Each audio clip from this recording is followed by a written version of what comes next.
Paz do Senhor, amados. Estamos aqui mais uma quarta-feira e hoje eu quero meditar com vocês na palavra do Senhor. São dois textos, mas o primeiro deles está em Romanos, no capítulo 2, versículo 13 seguintes. Diz assim, vamos ver o 12, vamos começar pelo 12.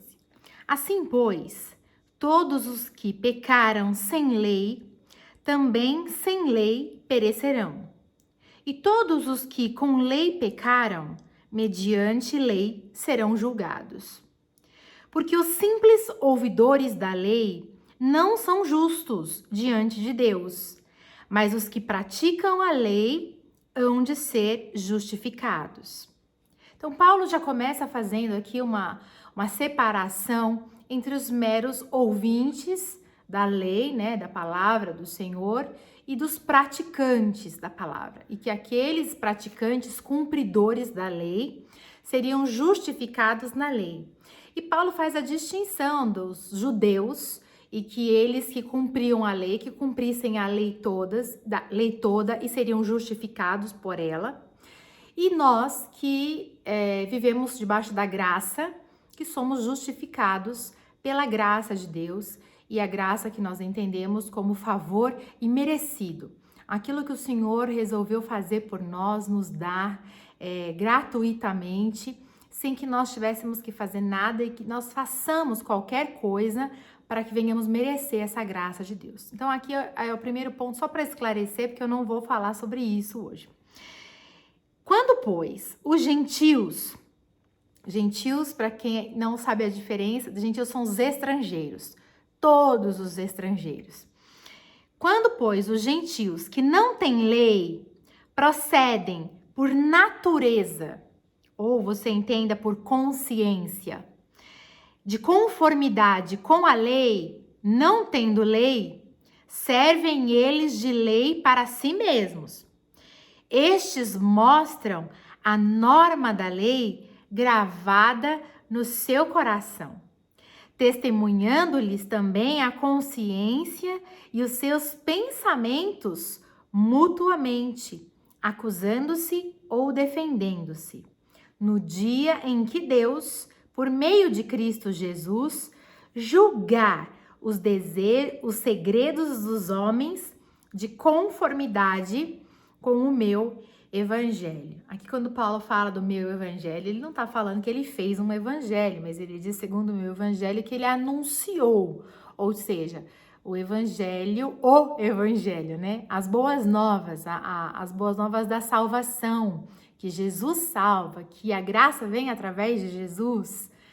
E ele está falando que chegaria um dia em que Deus, através de Jesus Cristo, viria para revelar os segredos do coração do homem. E é muito interessante quando a gente pensa nisso, porque a gente parece que pensa na maldade, né? Que aí Deus vai expor a maldade do coração do homem. E é lógico que não é isso, porque o homem, naturalmente, ele se expõe, não precisa que Deus venha expor, né? A sua maldade. O homem, naturalmente, a gente acaba expondo a nossa ganância, o nosso desejo por poder, o nosso desejo a nossa ambição, o orgulho, a soberba. Isso o homem sozinho ele consegue fazer. Mas aqui quando ele fala que Deus iria revelar os segredos, né, julgar os segredos dos homens, ele está falando que eu acredito que muitos vão tomar um susto, né? Um grande susto, porque vai aparecer muita gente no meio, principalmente daqueles que se acham aptos, corretos, cumpridores da lei, da moral, dos bons costumes. Vai aparecer um povo que talvez nunca teve contato, que talvez nunca esteve dentro da igreja, que talvez nunca você viu lendo uma Bíblia, que talvez nunca esteve dentro da missa, né? Mas que eles vão chegar lá diante do Senhor e o Senhor vai falar: vinde a mim, os meus pequeninos, vinde a mim, filhos meus, porque eles são mais cumpridores da própria palavra, mais cumpridores dos preceitos de Deus do que muitos daqueles que passaram anos tentando ou fazendo de conta que estavam estudando e se esforçando para estar ali na igreja. Por quê? Porque é o que Paulo denuncia aqui, né? Diante da prática da lei, mas que nunca praticaram, querendo se justificar, e aqueles que nem lei tinham por ser estrangeiros, por ser aqueles deixados à margem, mas que por conta da consciência e algo gravado no seu coração como princípio natural, como princípio de amor, como princípio de paz, naturalmente serviram a Deus, naturalmente buscaram a Deus. E vai de encontro até mesmo com a parábola do joio e do trigo, não é? Que misturado ali estava o joio no meio do trigo. E o Senhor falou assim, deixa lá, deixa crescer junto, mas vai chegar no dia da colheita em que eu vou pegar esse joio e ele vai ser queimado. E o trigo vai ser separado para mim. Então, os olhos do Senhor, ele não está distraído, o Senhor está atento, o Senhor está observando. E por mais que às vezes no nosso meio a gente acha que Deus está distraído com as coisas, ou que aquela pessoa nem está recebendo a palavra, ou que aquela pessoa não está nem aí, ou que aquela pessoa não está se importando comigo ou com aquele outro, ou que aquele fulano nem recebeu a palavra, só Deus sabe os segredos do coração dos homens. Só Deus sabe o que passa no coração de uma pessoa. Só Deus e aquela pessoa sabe qual o nível de intimidade elas tiveram. Só eles sabem qual foi a revelação do Senhor e a presença do Senhor naquela vida. Portanto, ninguém pode falar não houve salvação ali, porque haverá o dia que Deus revelará os segredos do coração dos homens, em que vai haver muita surpresa sobre a terra, em que os homens que se acham justos diante de Deus, talvez caiam com a cara no pó, e aqueles pequeninos que nem lei tinham, sejam chamados de filhos de Deus. Então, nós não podemos falar, nós não podemos julgar, nós não podemos nem ao menos querer dizer esses são de Deus e esses não são de Deus, porque somente o Senhor sabe da intimidade de um coração. Somente o Senhor sabe aquilo que realmente passa ali dentro e da fé que cada um tem. E é isso que eu gostaria de falar com você hoje, só introduzindo aqui a mensagem. E eu queria falar sobre a vida de um homem que foi marcado pela adversidade. Um homem que foi marcado pela adversidade, diante da adversidade, da calamidade na vida dele, ele foi analisado e talvez muito mal interpretado. E às vezes nós interpretamos as coisas na nossa vida e na vida dos outros de forma equivocada. E o quanto isso pode trazer de prejuízo para nós, para os demais que estão ao nosso redor. E nesse dia que Deus revelará os segredos do coração, como é que vai ficar? Como é que as coisas vão ficar? Então hoje, eu espero que essa palavra caia no seu coração como um bálsamo e que nós possamos enxergar qualquer calamidade, qualquer adversidade, qualquer tempestade que você possa estar vivendo ou que o outro possa estar vivendo, que a gente possa enxergar com um pouco mais de zelo, para que o dia que Deus revelar os segredos dos corações dos homens, que o seu coração esteja puro, esteja limpo, porque os limpos de coração verão o reino de Deus. E eu quero falar sobre Jó. Jó, no capítulo 2, no capítulo 1, Deus incita Satanás. Deus chama Satanás numa conversa. E ele fala assim, observaste o meu servo Jó? Deus que cutuca Satanás ali e fala para ele, você viu o meu servo Jó? Porque ninguém há na terra semelhante a ele, homem íntegro e reto, temente a Deus, que se desvia do mal. Olha os atributos de Jó. Olha que homem, com a forma que Deus via Jó. Satanás fala para o Senhor assim, debalde ele teme a Deus? Acaso o Senhor não cercaste ele, concebe a ele e a sua casa? O Senhor não abençoaste as obras das suas mãos e os bens o Senhor multiplicaste sobre a terra? Satanás fala assim, o Senhor deu tudo para ele. O Senhor protegeu a casa dele, o Senhor protegeu a família dele, o Senhor multiplicou todos os bens que ele tem. Mas se o Senhor tocar nele e tocar em tudo que ele tem, ele vai blasfemar contra ti. E aí Deus fala para Satanás, eis que tudo quanto ele tem está em teu poder. Somente contra ele não estendas a mão. Parece que Satanás sai se regozijando, né? Ele sai certo da sua vitória. Ele sai certo de que ele tocaria na vida de Jó e Jó iria pôr tudo a perder. E Jó iria blasfemar contra Deus.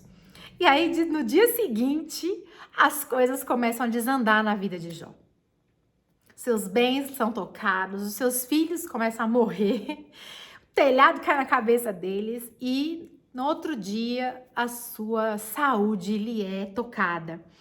Diz que no outro dia, Satanás sai da presença do Senhor e fere Jó com tumores malignos, no capítulo 2, versículo 7. Desde a planta dos pés até o alto da cabeça. E Jó, ele começa a se coçar, então, com um caco. E ali começa uma derrocada enorme na vida de Jó.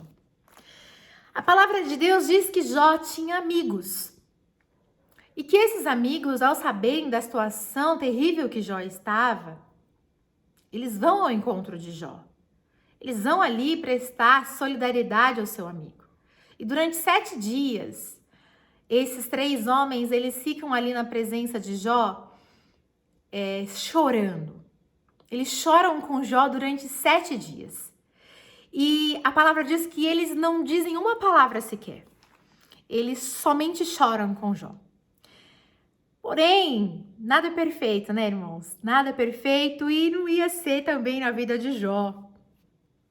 Começa a passar na cabeça desses amigos dele que ele tinha feito algo de muito errado, muito mal, para que Deus permitisse que algo tão terrível acontecesse na vida dele. E era exatamente o oposto. Era exatamente o oposto. Jó estava passando por tudo aquilo porque Deus tinha visto nele um exemplo de integridade. E Satanás tinha se irado em ver que existia um homem andando sobre a terra, idôneo, íntegro e que temia Deus. E aí eles começam a imaginar dentro de si que quais razões, quais motivos e qual pecado talvez pudesse ter levado Jó a chegar naquela situação. É muito interessante que as calamidades, elas vêm, as adversidades, as tempestades, e às vezes elas são pequenos trovões na nossa vida. E às vezes são tsunamis. Às vezes são avalanches que vêm e elas arrancam toda a estrutura que você pensava ter, toda a segurança que você achava ter conquistado e que tivesse vindo da parte de Deus para a sua vida. E aí você fala, mas se Deus me deu, como é que isso agora está sendo arrancado de mim? E Jó mesmo disse, né, se Deus me deu, Deus tirou, bendito seja o nome do Senhor. O que nós precisamos entender é que essas calamidades, dê o nome que você quiser, essas tempestades, essas tribulações, elas vêm na nossa vida com a permissão de Deus para que o nosso relacionamento, a nossa experiência, a nossa visão de Deus, ela seja aperfeiçoada, ela seja amadurecida, para que o nosso relacionamento com Deus seja ainda mais estreito, para que a gente venha a amadurecer, crescer e ter experiências com Deus sobrenaturais. Jó, ele fala no capítulo 42, logo no final, já depois que ele tem experiências, assim, que ele murmura, ele reclama, ele começa a ficar amargurado, ele começa a ficar uma pessoa angustiada, porque ele não tem as respostas que ele queria e ele começa a amaldiçoar até o dia que ele nasceu. E aqueles amigos começam a falar tantas coisas para ele, pesadas, e no capítulo 11 para frente, eles começam ali a falar coisas sem sentido e querendo fazer com que ele reconhecesse um pecado que nem ele sabia. Mas também, depois, ele tem uma quarta pessoa que aparece e eu gosto da afirmação que ele diz, que ele fala assim, Jó, você estava querendo ser mais santo do que Deus. E às vezes também nós temos essa intenção. Às vezes a gente quer chegar na presença de Deus e falar, Senhor, eu não errei. Eu tô tentando fazer tudo certo. Senhor, eu tenho andado em santidade contigo. Senhor, eu tô aqui na tua presença, eu tô ofertando, eu tô fazendo, eu tô contribuindo, A gente chega na presença de Deus tentando falar para Deus que nós somos corretos e certos. Sendo que a postura correta é ao contrário disso. Fala, Senhor, eu sou o pó dos teus pés. Mas por misericórdia, me ajuda. Fala comigo, estende a sua mão. Ensina-me a contar os meus dias, Senhor, para que eu entenda a finitude da vida. A posição que a gente deve chegar sempre na presença do Senhor é inversa. E ele chega e fala, Jó, você está aí falando que você é perfeito, que você não errou, que você não falhou? Você está querendo ser mais santo do que o próprio Deus? Jó, baixa a sua guarda. Reconhece a sua servidão. Onde é que você estava, Jó? E aí Deus começa para falar com Jó. Jó, onde é que você estava quando eu estabeleci os céus e a terra? Onde é que você estava quando eu coloquei limites para o mar? E aí Deus dá um sabão em Jó daqueles, né? E aí Jó chega para Deus e fala, no capítulo 42, no versículo 5, eu te conhecia só de ouvir, mas agora os meus olhos te veem. Sabe, mesmo conhecendo Deus só de ouvir, Jó temia Deus, amava Deus e obedecia a Deus. E depois dessa experiência mais traumática, talvez, para a vida de um homem, porque ficar da forma que ele ficou, perdendo tudo, perdendo a sua família, perdendo os seus bens, perdendo a sua saúde, da forma que ele perdeu, mas não blasfemando contra Deus, não amaldiçoando o seu Deus, ele falou, agora eu te conheço, de ver o Senhor face a face. Eu conheço o Senhor de andar com o Senhor. Eu conheço o Senhor de estar junto de ti. Sabe, às vezes nós vemos as pessoas passando por situações difíceis. Nós vemos pessoas vivendo vales terríveis. E nós falamos para Deus, Senhor, me poupa disso, me livra disso. Mas é naquele vale, é naquela experiência que aquela pessoa sai transformado por Deus. É naquele vale que aquela pessoa tem a maior experiência com Deus da vida dela. Eu posso dizer que foram nos meus piores vales que eu vi Deus poderosamente agindo na minha vida. E era quando as pessoas falavam, nossa, agora a Thalita está destruída, agora está acabado, essa igreja vai fechar. Eram as vezes que Deus se mostrava mais fiel e poderoso agindo na minha vida e na minha igreja. Eram as vezes que eu experimentei as experiências mais poderosas com Deus. E talvez as vezes que os homens achavam que, nossa, Thalita tá de vento em popa, Thalita tá na bênção, tá na paz. Talvez foi as piores fases da minha vida, onde foi mais escassa a minha intimidade com Deus.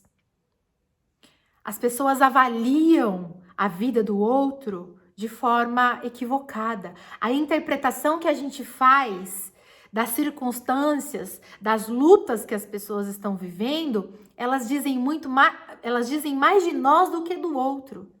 Tem mais do nosso sentimento, da nossa percepção, da nossa realidade do que do outro. Então, às vezes, esses amigos teriam sido mais úteis no primeiro estágio que eles estavam, junto de Jó, chorando junto de Jó e calados, sem falar nada. Porque quando eles começaram a falar, começou a se revelar o que é que o coração deles estava cheio. Cheio de julgamento, cheio de palavras de avaliação, achando que o Jó tinha pecado, achando isso, expurgando a sujeira do coração deles. E colocaram o Jó numa situação ainda mais delicada, numa situação ainda mais terrível do que a que ele já estava vivendo. Nós às vezes dificultamos a jornada das outras pessoas que estão perto e longe com a nossa opinião. E Deus não nos chamou para emitir opinião de nada. O Senhor nos chamou para ser luz. E a luz, quando ela chega, ela ilumina, ela traz vida, não morte. Então, às vezes, precisamos vigiar que tipo de palavra sai da nossa boca, que tipo de opinião nós estamos dando, que tipo de atitude nós estamos tendo, porque às vezes uma atitude minha pode implicar aí muito na sua existência e a sua atitude pode implicar na minha existência. Respeito, zelo, cuidado. Hierarquia existe para ser respeitada. Nós somos tão influenciáveis pelo meio, né? Que se a gente acha que uma pessoa está numa situação difícil, passando por uma prova, se ela perdeu alguma coisa, rapidamente já vem a ideia, pecou, fez alguma coisa de errado, né? Deus tá corrigindo, é a ira de Deus. Não, às vezes só está sendo experimentado como Abraão foi, sendo provado como Jó foi. E às vezes você vê uma pessoa próspera, uma pessoa que está vivendo uma vida tranquila e você acha, esse aí tem a bênção de Deus, esse aí tem uma vida reta diante de Deus. E às vezes é o contrário, esse aí pode estar anestesiado, esse aí pode estar vivendo uma vida completamente à contramão do que a palavra de Deus diz, pode estar simplesmente perdido na sua própria força, na presunção dos seus próprios caminhos e perdido nas trevas, desfrutando do que o mundo tem a oferecer. Quem disse que prosperidade e bênção de Deus é somente dinheiro? E você pode estar iludido e fazendo esse juízo de valor, que o que está passando uma dificuldade, uma luta hoje está vivendo a ira, a reprovação de Deus, e o que tem dinheiro está vivendo a bênção de Deus. Isso não é a régua de Deus. Não é assim que a gente mede o que tem Deus e o que não tem Deus, porque Jó, nesse momento, estava sendo provado pelo Senhor, teve tudo tirado por Deus, mas Deus não se ausentou dele. Deus não abriu mão da vida de Jó. Deus não abriu mão do propósito que ele tinha na vida de Jó, mesmo ele tendo perdido tudo, inclusive a sua saúde. Mas Deus tinha algo para fazer na vida dele. Portanto, não avalie a bênção e o chamado na vida de ninguém pelo que ele tem hoje. Porque Deus é Deus que muda o cativeiro. E quando ele tem um chamado, quando ele tem uma promessa, quando ele tem algo para fazer na vida de alguém, ele muda o cativeiro dessa pessoa, como ele fez com Jó, e acrescentou muito mais do que ele tinha antes. Acrescentou nas suas finanças, lhe deu filhos lindos. A palavra de Deus diz que ele teve 7 outros filhos e mais 3 filhas. E quais essas filhas? Não houve mulheres mais bonitas do que as filhas de Jó. Esses amigos tiveram que trazer presentes, bênçãos, né? Animais ali no último estado de Jó, 14 mil ovelhas, 6 mil camelos, 1000 juntas de bois e 1000 jumentas. Quer dizer, o Senhor transformou a vida de Jó, ele perdeu tudo. Mas o Senhor deu tudo mais do que o dobro para ele. Porque Deus, ele não é medido pela riqueza de homem algum. Mas quando ele quer, ele transforma o cativeiro de qualquer um e ele transforma em todas as áreas. Portanto, não meça a vida de ninguém com a sua régua, porque a régua de Deus, ela é muito maior e mais poderosa, e basta um estalar de dedos dele, ele muda a tua sorte, ele muda a tua saúde, ele muda a tua vida sentimental, ele muda a tua família, mas principalmente, ele muda o teu caminhar com ele. E se você conhecia Deus somente de ouvir o testemunho dos outros, somente de ouvir a pregação dos outros, você vai conhecer Deus, de andar com Ele, de ver Deus fazer sinais e maravilhas na sua vida. Oh, glória! O apóstolo Paulo, ele foi conhecido, ele era apontado pelos judeus por desertor, por insubmisso, por louco, né? Porque ele não se prostrou mais diante daquilo que ele fazia antes. perseguidor, ele se converteu. Ele aceitou Jesus, ele foi ser um servo do Senhor, pregador da palavra do Senhor.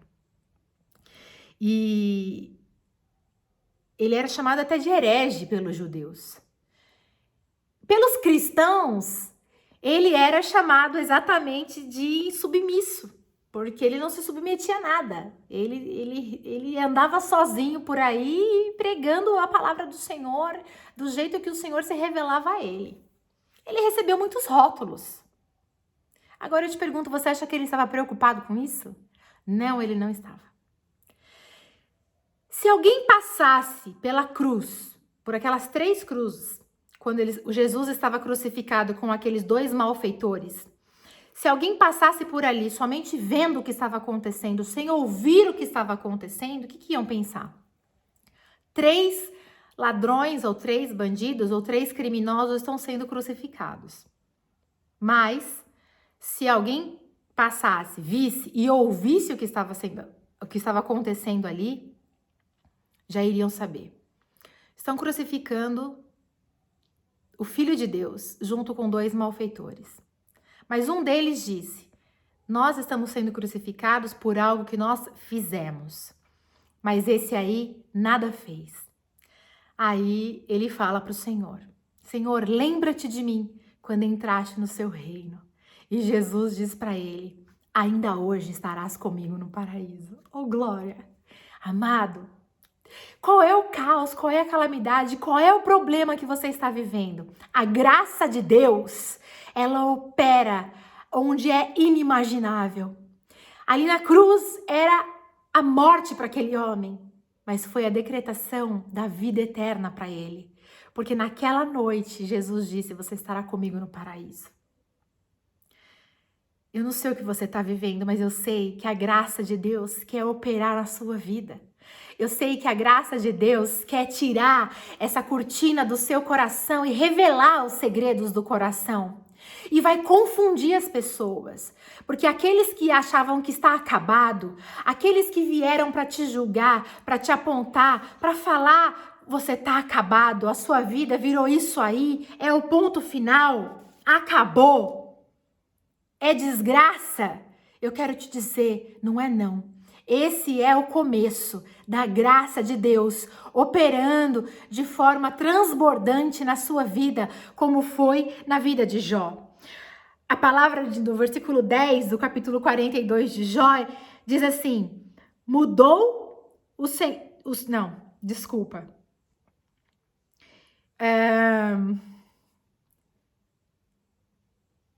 Peraí que eu me perdi.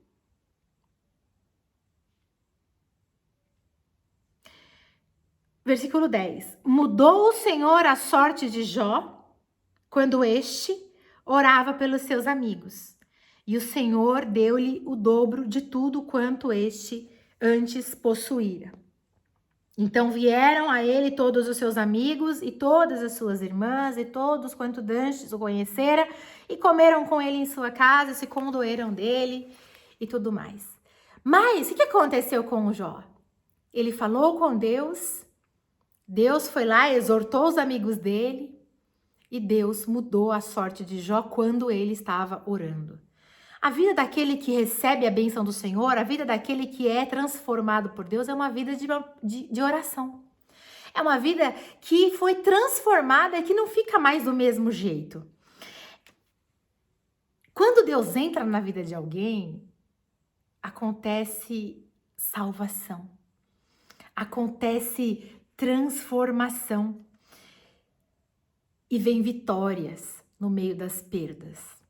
Mas isso não quer dizer que as tempestades não virão. Elas virão sim. O sábio, a palavra de Deus diz que o sábio, vendo a calamidade, ele deve se esconder. Não é para você procurar a calamidade, é para você evitá-las. Mas quando não depender de você, quando o dia mal chegar, quando Deus decidir te provar, ou quando a tempestade vier de resultado de uma atitude sua, ela for a colheita da sua semeadura, Não tenha medo. Não tenha medo e também não pense que Deus quer o seu mal. E não pense que Deus vai te castigar. Porque tem pessoas que vivem falando isso, né? Eu escolhi esse mal para mim. Deus, isso aí é o mal que eu plantei. Tem gente que trata dessa forma, como se o nosso Deus fosse um carrasco, um executor. E o nosso Deus não é isso. O nosso Deus é nosso Pai. E sendo Pai, mesmo que precise nos exortar, nos podar, nos corrigir, Ele vai nos podar, nos exortar e nos corrigir. Mas é para que a gente dê mais fruto. É para que o nosso fruto permaneça. É para que a gente seja forte na presença dEle. Então, não tenha medo se a adversidade vier. Não tenha medo se você estiver nesse processo que talvez Jó esteve, porque ele terá fim. O Senhor vai tirar você dessa quando você se prostrar diante dele e falar: Senhor, eis-me aqui. Dure o tempo que durar, eu estarei aqui. Eu não vou blasfemar, eu não vou murmurar, eu vou suportar. E eu sei que o Senhor estará comigo. Que o Senhor me dê bons amigos para estarem do meu lado. E se, porventura, tiverem outros amigos que falarem mal, que me julgarem mal, que me derem maus conselhos, não dê ouvidos. Não dê ouvidos para o que as pessoas dizem. Não dê ouvido para o pensamento dos outros. Não dê ouvido às milhões de interpretações do que as pessoas pensam do que você está vivendo. Dê ouvido ao que Deus pensa a seu respeito. Seja submisso à voz do Senhor, à sua vida. Ouça o chamado de Deus. Eu não estou dizendo que você tem que ser um rebelde. Eu estou dizendo para você se submeter à voz de Deus. E quando você se submete à voz de Deus, geralmente, quem mais está na mesma submissão à voz de Deus, todos vivem em harmonia. Creia que o melhor brotará na sua vida, mesmo que seja no meio da tribulação. Porque a graça, ela é assim. Ela vem às vezes no meio do maior caos que nós estamos vivendo. E você vai ver a boa mão de Deus sobre a sua vida, porque Ele é fiel. E a sua fidelidade não acaba nunca. Ela é de geração em geração. O teu Deus conhece os segredos do seu coração. Confie nele. Amém? Deus abençoe a sua vida. Ósculo Santo. Deixa seu comentário, curta aqui se foi bênção para você e principalmente compartilhe essa palavra com alguém. No nome de Jesus. Até semana que vem, se Deus quiser.